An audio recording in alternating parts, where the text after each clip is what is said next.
Faith-based and religious organizations can play a very critical role in helping to advance sustainable development.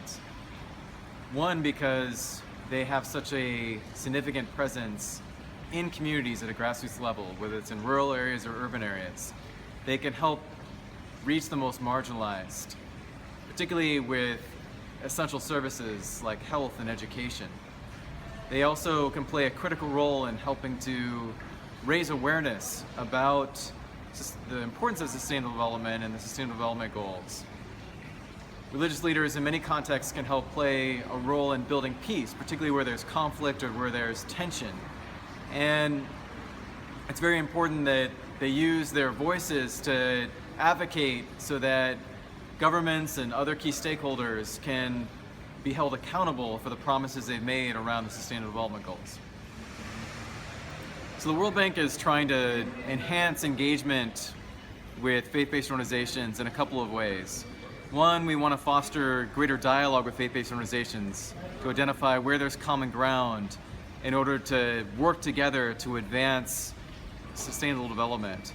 The second is we want to create more opportunities to work with faith-based organizations as implementing partners of bank finance projects. In some cases, faith-based organizations have particular assets and capabilities that are really critical for helping to reach marginalized populations, or that can be extremely beneficial in changing or influencing behavior at a community level. And so, where possible, we are trying to create more opportunities for that kind of partnership to be built. And the third is around strengthening the evidence base about the role and contribution of faith-based actors in improving development outcomes. And so we want to kind of add some of our knowledge and research in order to help make that happen.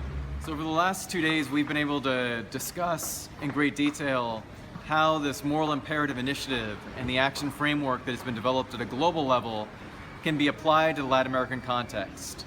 We discussed a great deal about some of the particular challenges in Latin America, including the challenge of inequality and the inequality of opportunity in this region.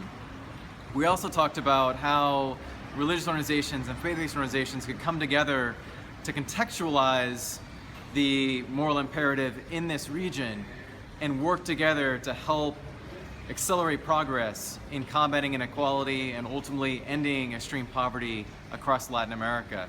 I'm encouraged that we now have a working group, a coordination group that's going to push this work forward, and we'll be trying to expand this conversation to other organizations that are critical for this to be a very multi-faith and diverse initiative.